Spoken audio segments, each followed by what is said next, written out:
ہمیں یہ دیکھنا ہوگا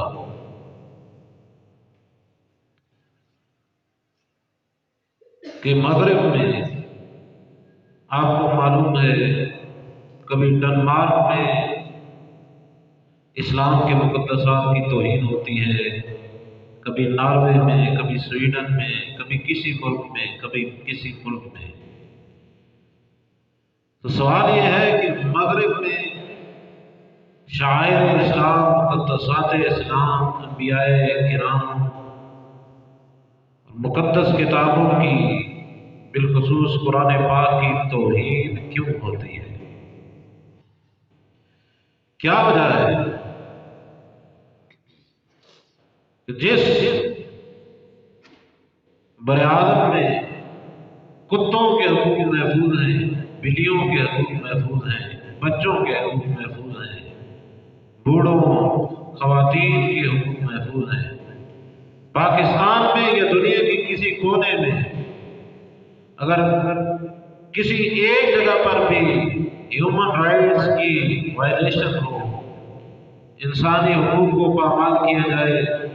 تو پورا مغرب جاگ اٹھتا ہے۔ تو کیا وجہ ہے کہ وہاں اس رائٹس کی بات کرنے والے معاشرے میں انبیاء کرام علیہ السلام کے خاکے کیوں چھاپے جاتے ہیں؟ بالخصوص ہمارے پیارے نبی علیہ السلام کے خاکے کیوں چھاپے جاتے ہیں؟ آپ صلی اللہ علیہ وآلہ وسلم کی توہین کیوں کی جاتی ہے؟ اب موجودہ تناظر میں دیکھا جائے تو یہ سوال ذہن میں اٹھتا ہے کہ قرآن پاک کی توہین کیوں کی گئی؟ اس کی وجہ یہ ہے، اور آج 1446 ہجری ہے، تو اس کی وجہ جاننے کے لیے ہمیں 1400 سال پیچھے جانا ہوگا، جب اللہ تعالیٰ کے محبوب صلی اللہ علیہ وآلہ وسلم نے اعلان نبوت فرمایا۔ تو شروع میں کفار مکہ، مشرکین مکہ نے نبی کریم صلی اللہ علیہ وآلہ وسلم کے اس اعلان پر توجہ نہ دی۔ معاشرے کے چند لوگوں نے، سنجیدہ قسم کے لوگوں نے، عقل مند قسم کے لوگوں نے نبی کریم صلی اللہ علیہ وآلہ وسلم کی دعوت کو قبول کیا، لیکن جب لوگ جوک در جوک اسلام میں داخل ہونا شروع ہوئے، اور بالخصوص جب ان کے بڑے بڑے سرداروں نے اسلام قبول کر لیا، جیسا کہ حضرت سیدنا عمر فاروق رضی اللہ تعالیٰ عنہ، حضرت حمزہ بن عبد المطلب رضی اللہ تعالیٰ عنہ، حضرت ابوبکر صدیق رضی اللہ تعالیٰ عنہ، جب انہوں نے دیکھا کہ ہم اسلام کو روک نہیں سکتے، یہ جو روز بروز پھیل رہا ہے، ہم اس کی ترقی کے آگے کھڑے نہیں ہو سکتے، تو پھر چونکہ مسلمانوں تک اسلام پہنچنے کا، اسلام پہنچانے کا سب سے بڑا ذریعہ اللہ کے محبوب صلی اللہ علیہ وآلہ وسلم کی ذات تھی۔ اللہ تعالیٰ اسلام کی تبلیغ اپنے محبوب کے ذریعے فرما رہا تھا، اور پھر دوسرا بڑا ذریعہ اللہ کے محبوب کے بعد اللہ کی کتاب قرآن مجید تھی۔ تو انہوں نے جب دیکھا کہ ہم اسلام کا مقابلہ نہیں کر سکتے، تو انہوں نے یہ سوچا کہ جن سورسز سے، جن ذرائع سے اسلام مسلمانوں تک پہنچ رہا ہے، ان ذرائع پر حملہ آور ہو جاؤ۔ تو انہوں نے پھر نبی کریم صلی اللہ علیہ وآلہ وسلم کی ذات اقدس کو نشانہ بنانا شروع کیا۔ تو اللہ تعالیٰ نے ان کا جواب دیا، فرمایا اِنَّا كَفَيْنَاكَ الْمُسْتَهْزِئِينَ، اے میرے محبوب، جو لوگ آپ کی شان میں گستاخیاں کرتے ہیں، جو آپ کی توہین اور تنقیص کرتے ہیں، آپ کو اس پر پریشان ہونے کی ضرورت نہیں۔ اِنَّا اِنَّا كَفَيْنَاكَ الْمُسْتَهْزِئِينَ، ان گستاخوں کے مقابلے میں ہم آپ کے ساتھ ہیں۔ اور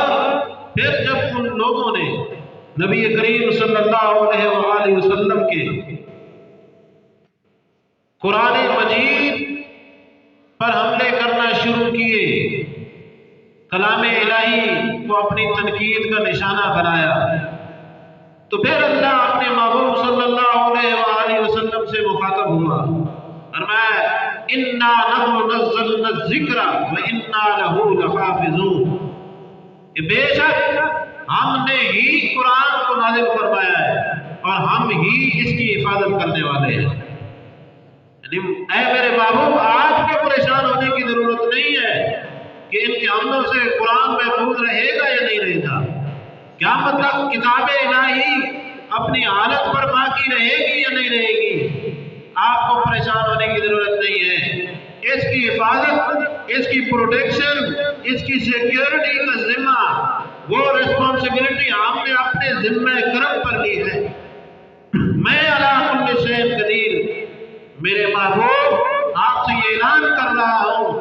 اور اللہ نے کفار کو مخاطب فرمایا ہے کہ سن لو، اِنَّا نَحْنُ نَزَّلْنَا الذِّكْرَ وَإِنَّا لَهُ لَحَافِظُونَ، کہ بے شک ہم نے ہی قرآن کو نازل فرمایا ہے اور ہم ہی اس کی حفاظت کرنے والے ہیں۔ پھر انہوں نے کبھی نبی کریم صلی اللہ علیہ وآلہ وسلم کے بارے میں یہ جھوٹی افواہ پھیلانے کی کوشش کی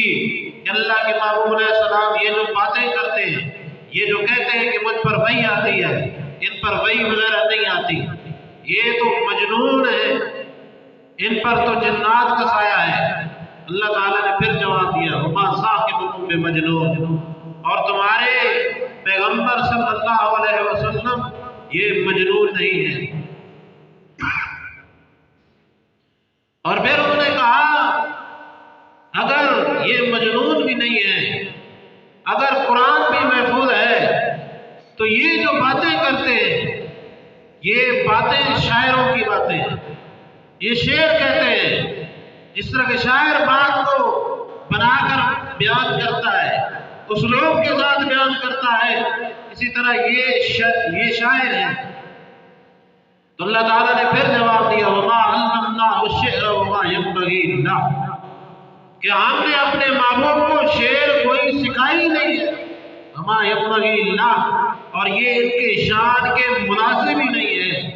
کیونکہ یہ اللہ کے رسول بن کر دنیا میں آئے ہیں، شاعر بن کر نہیں ہے۔ اور اسی طرح اللہ نے فرمایا وَمَا هُوَ بِقَوْلِ شَاعِرٍ قَلِيلًا مَا تُؤْمِنُونَ، کہ یہ کسی شاعر کا کلام قرآن نہیں ہے، یہ اللہ رب العالمین کا کلام ہے۔ قَلِيلًا مَا تُؤْمِنُونَ، لیکن تم جاننے بوجھنے کے باوجود پھر اس کلام پر ایمان نہیں لاتے۔ تو کفار کا طریقہ کیا تھا؟ جب اسلام کا مقابلہ نہیں کر سکے، جب اسلام نے اپنے نور سے دنیا عالم کو جگمگانا شروع کر دیا، تو پھر جن ذرائع سے،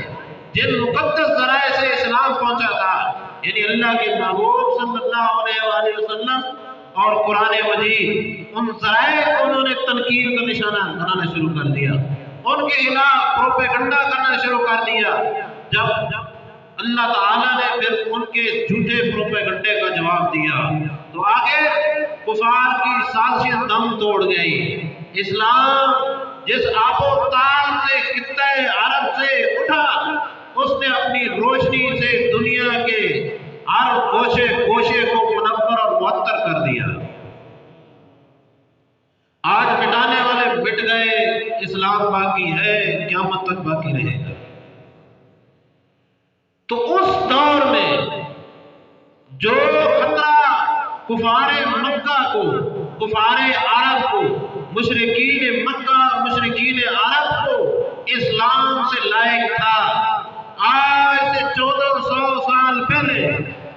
بے عینی بالکل اسی طرح خطرہ آج مغرب کو اسلام سے لائق ہے۔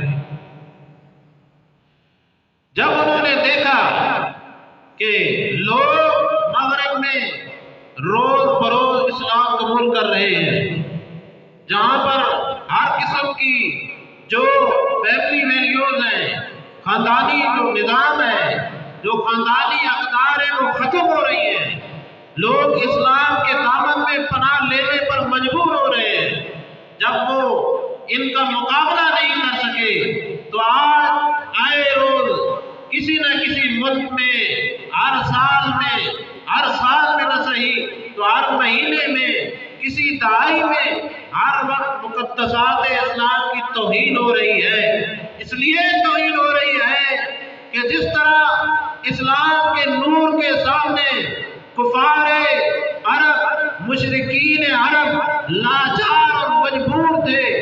اور ان کا کوئی چارہ نہ چلتا تھا، اسی طرح آج اسلام کے سامنے مغرب کو بھی کوئی چارہ نہیں چل رہا، مغرب بھی اسلام کو روکنے میں ناکام ہے۔ اسی وجہ سے یہ صورتحال دوچار ہے تو آئے روز وہ اپنے غصے کو دور کرنے کے لیے، اپنی جلن کو مٹانے کے لیے وہ اسلام پر حملے کر رہے ہیں، اور اسی وجہ سے ان کی ساری توجہ مسلمان ممالک کی طرف مرکوز ہے۔ وہ ہمارے مذہبی تشخص کو ہم سے چھیننے کے لیے سر توڑ کوششیں کر رہے ہیں۔ یہ ہمارے میڈیا میں بیٹھے ہوئے ان کے نیم برہنہ نمائندے، بے حیا، بے کردار، زمین فروش، دین فروش، ملت فروش، یہ ان کے نغمے اڑانے والے، ان کی تحلیل کے چرچے کرنے والے، ان کی تعریفوں کے پل باندھنے والے، یہ ان کے پے رول پہ ہیں، اور پے رول پہ اس لیے ہیں کہ انہوں نے کہا کہ تم اسلام کا مقابلہ نہیں کر سکتے، اگر اسلام کا مقابلہ نہیں کر سکتے ہو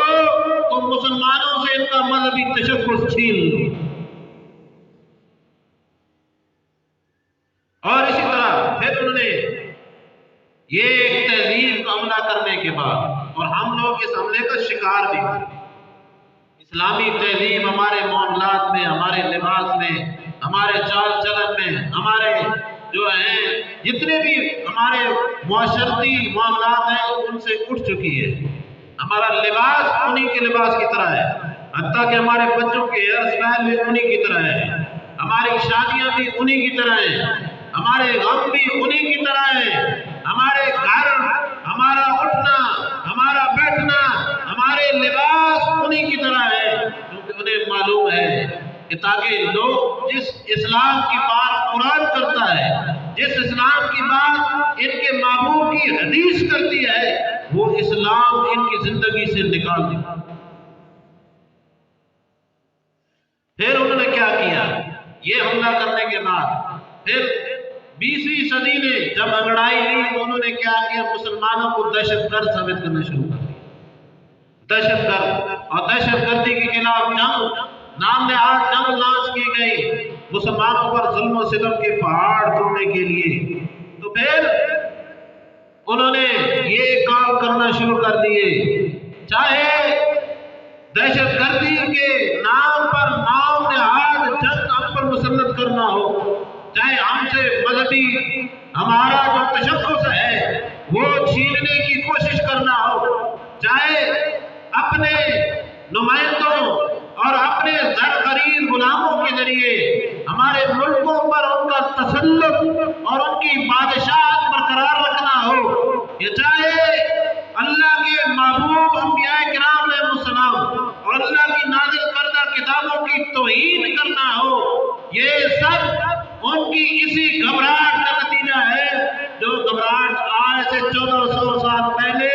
کفار مکہ اور مشرکین مکہ، کفار مدینہ اور مشرکین مدینہ کو لائے۔ انہیں معلوم ہے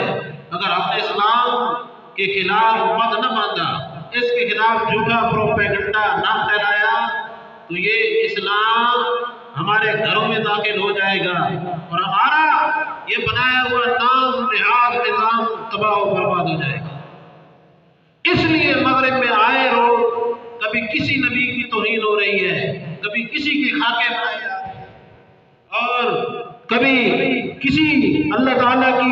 محبوب ہستی کے مذاق اڑائے جا رہے ہیں۔ اس کی وجہ یہی ہے ان کو ڈر اور خوف اسی بات کا ہے۔